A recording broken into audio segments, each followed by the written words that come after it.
रामकृष्ण हरी सध्या संपूर्ण भारतभर भारतातील सर्व साधू संतांनी मिळून आपली राष्ट्रमाता गाई या गाईला सन्मान मिळावा म्हणून गो सन्मान अभियान सुरू आहे। त्या अंतर्गत आपल्याला पहिल्यांदा आपल्या जिल्ह्याचे जिल्हाधिकारी, नंतर राज्याचे राज्यपाल आणि शेवटी आपल्या भारताचे महामहिम राष्ट्रपती यांना तमाम नागरिकांच्या द्वारा स्वाक्षरी लिहून गाईला प्रतिष्ठा मिळावी म्हणून आपल्याला विनंती करायची आहे। आपला देश प्राचीन काळापासून कृषीप्रधान देश असून आपल्या देशामध्ये गाईला गोधन मानलेलं आहे। आपण गाईला गोधन म्हणतो।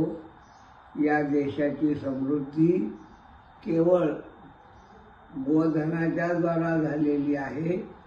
दुर्दैवाने स्वातंत्र्योत्तर काळात सुद्धा आपल्या देशाच्या सत्ताधाऱ्यांनी गाईच्या हत्येकडे दुर्लक्ष केलं, किंबहुना गोहत्या जास्त कशा वाढतील यालाच प्राधान्य दिलं आणि म्हणून आज आपण प्रचंड दैन्यावस्थेमध्ये आहोत। वैकुंठवासी डोंगरे महाराज प्रवचनामध्ये रोज म्हणायचे, जिस देश में गाय दुखी है वो देश कभी सुखी नहीं होगा। हे वाक्य आपण सगळ्यांनी लक्षात ठेवावं आणि आपल्या गाईला सन्मान मिळावा, तिची सर्रास चालणारी गोहत्या बंद व्हावी, तेवढ्याकरता या स्वाक्षरी मोहिमेमध्ये सर्व हिंदू लोकांनी अत्यंत जागृतपूर्वक सहभाग घ्यावा आणि आपल्या जास्तीत जास्त सह्या जिल्हाधिकारी यांच्याकडे पाठवाव्या, त्या पाठोपाठ राज्यपालांच्याकडे द्याव्यात। म्हणून आपलं राष्ट्रीय कर्तव्य म्हणून आपण या अभियानामध्ये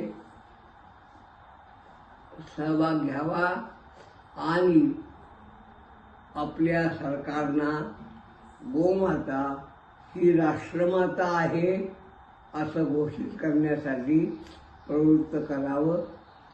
म्हणून मी आपल्या सर्व हिंदू तमाम बांधवांना कळकळीची प्रार्थना करतो आहे की या अभियानामध्ये आपण सर्वांनी सहभागी व्हावं। रामकृष्ण हरी, जय गोमाता।